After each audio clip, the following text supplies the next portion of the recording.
February 10th, 2026.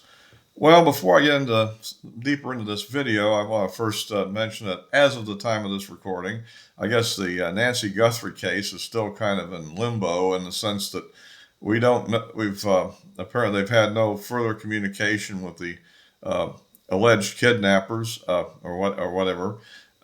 There's no evidence on whether they have paid the ransom or not paid the ransom.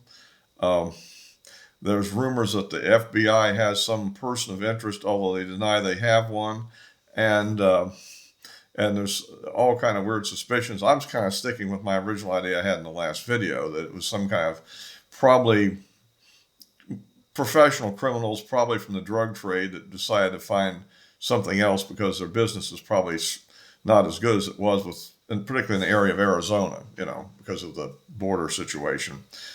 There are other vectors that they're bringing things in, but probably the local team has probably said, "Hey, this is a way to make some money while we're in a slump." But I could be wrong about that. A lot of people think it's somebody that they know, like a family acquaintance that did it, or obviously you could always have whatever. So enough of those speculations. Leave that to the media. But so that it's still kind of, we'll probably have further developments as time goes forward. But I want to get into the thing that I am becoming increasingly concerned about, the political situation. Basically, of course, some of these special elections that the Democrats are touting are kind of, I think some are kind of mixed up for various factors. For instance, that district in Louisiana, I don't have the lowdown on it, but given the tightness of the vote for Trump, Trump won it, but I think that southern district like that not voting, I think these are independents that probably voted for Trump over Kamala Harris, but I bet it's a Democrat district. If anybody knows the truth about District 60 in Louisiana under the previous office holder, let me know. Was it a Democrat or not? And so anyhow, and there's some other ones. I think there's one in, was it Tennessee? That was pretty close. The Republican won it fairly well, but not with the margin they thought. And of course, the Senate 9 in Texas, which I still think that one's probably affected by the weather condition. That's the middle of that winter storm, and it took out most of the early voting. And it was, I don't know that, I don't know how well publicized that election was. I guess people are just apathetic, but we do get the feeling that maybe the Republicans or the people that supported Trump are getting apathetic or something, and they better watch it, because if they get too apathetic, they're going to be under something, the absolute opposite of what they want. And I'll continue to hit on this subject because I think that when you look at, for instance, what's already happened in Virginia, for example, I mean, you have this candidate that runs as a moderate and turns out to be a full-scale leftist once she gets in office. And I think the same thing is happening in New Jersey with that lady. The point is, do not trust any Democrat that claims to be a moderate. I mean, even Fetterman, I would say, is not that moderate, really, but he's more like your traditional Democrat from than the pre-Obama period, maybe, But that's still pretty leftist. But as far as these other people, don't trust them. And we need to start focusing on that issue more, that they are not trustworthy, that they pretend to be moderate, but they're really kind of wolves in sheep's clothing. If you like these videos, please give me a like, subscribe, click the bell for notifications. I appreciate that. Or you can follow me on Rumble, where I post there as well. It seems like the Rumble following isn't as active as it used to be. I don't know. But anyhow, yeah, I think that we need to really kind of focus on things. Now, the administration itself needs to be careful and quit making mistakes. I think that's one of the problems. I mean, let's look at the situation. For instance, we had a really great issue in Minnesota, and that was all the fraud. Does anybody talk about the fraud anymore? Hardly. Very little. Because they got overzealous on the enforcement, and of course the cuckoo left managed to make a big mess of everything as usual. I think now it's kind of stabilized, and there may be some kind of blowback from all that. Although the people don't want the illegals here, they really get queasy when they see what it takes to get them out, you know, and that was always a problem and I feared. However, more people have voluntarily self-deported than were actually physically forced to be deported. So I think we need to focus even more on the self-deportation concept. You know, the free airplane ticket and some money for getting on the airplane kind of scenario. I think that's the thing to do and continue. I think that now that they got Holman in there, I think he's handling it right now. But, and of course, it's too bad we couldn't, you know, just, you know, do things more aggressively. But we have to remember that the most important thing from here on out to the fall election is winning the fall election. I would settle for no forcible deportations if we could win this election, but neither is realistic.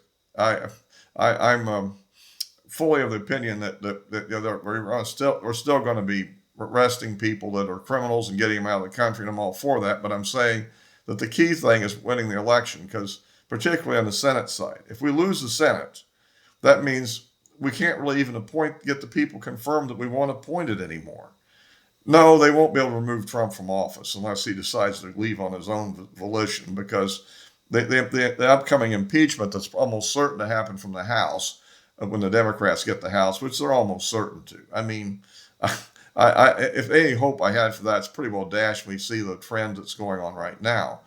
But the question still is the degree to which we can minimize the degree of the loss in order to be in a position to recover in the 2028 election. I mean, that's the real thing we're fighting for here on the House side.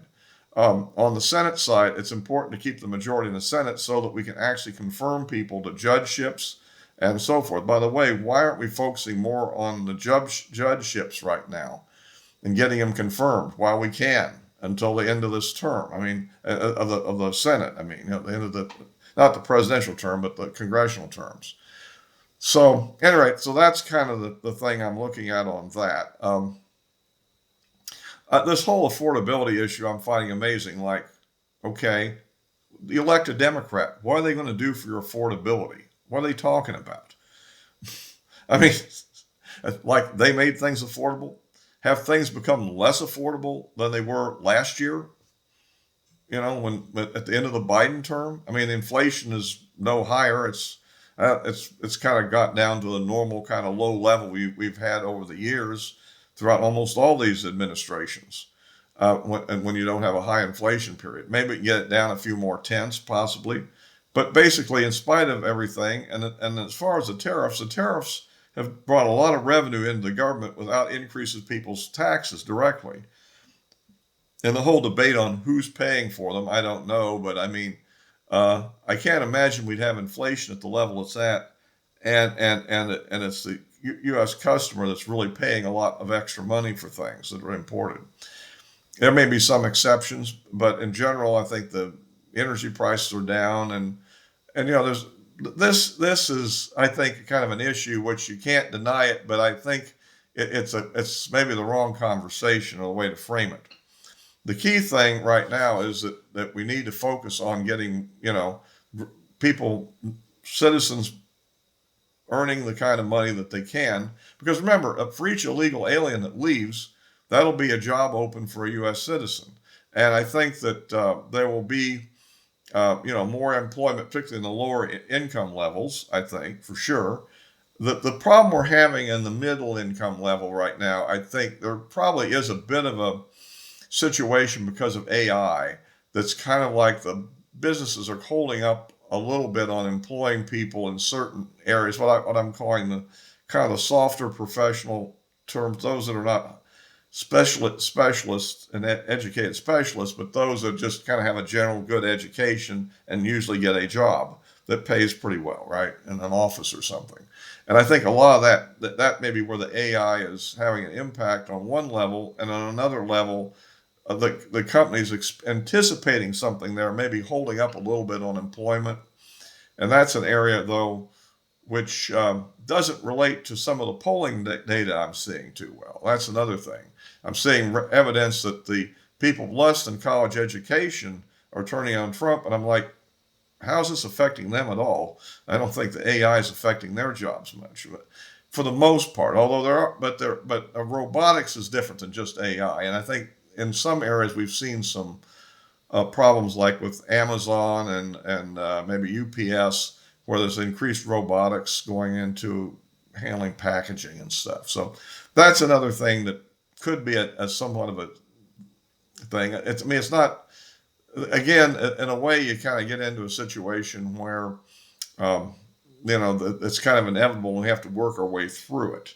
But primarily, Trump needs to keep on message to try to eliminate loose talk about topics that really are irrelevant and focus on the things that you need to talk about.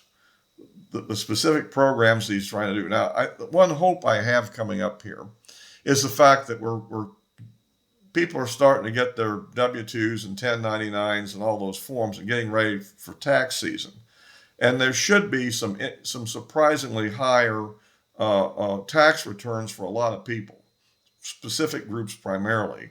And I think that your tipped workers will probably, unless they're high-paid tipped workers like in major hotels or something, I suspect that kind of thing, really fancy restaurants. But the people in the more mainstream places, I think that they'll probably find they probably won't be paying hardly any income tax now, and there'll be a bigger standard deduction.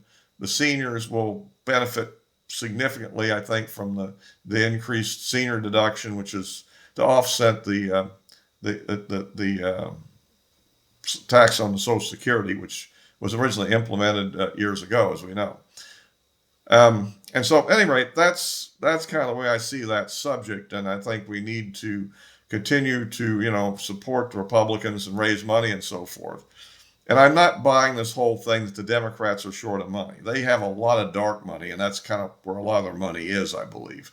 I would also, these organizational groups that they have make up for certain amounts of cash, obviously, and that's another thing to consider. So, anyway, that's kind of the way I'm seeing things. But I'm looking at the polling, and Trump is really in a slump in the polling. And what's scaring me most is when I look at polls like Rasmussen, which does get around a lot of this, the polling bias, I think, in the past that I've noticed. And I'm kind of interested in, why he's doing so bad in that one. I mean, down 15 points in approval. And that's actually worse than the Real Clear Politics average. So I don't know, has it been taken over by Democrats or something? But leaving that aside, it looks to me like it's generally been pretty good. Now, I would say one thing about it is, since its polling technique is you take a small amount every day of several days of the week and average them. What you can have is a statistical fluke thing, sort of like tossing a coin and getting heads 6 or 7, 8 times in a row, even the probability is 50%. So that could be the effect that's given that low number. Maybe it's really closer to something like 8 or not 7 or something like that down. But even that is not where we ought to be. And so we got to focus on that and focus on the election. So anyway, that's kind of my read on this thing. And so we'll be wrapping this up for now. And as always, we'll be posting this on YouTube and Rumble. And the addresses of my social media accounts are in the description below. So all for this time.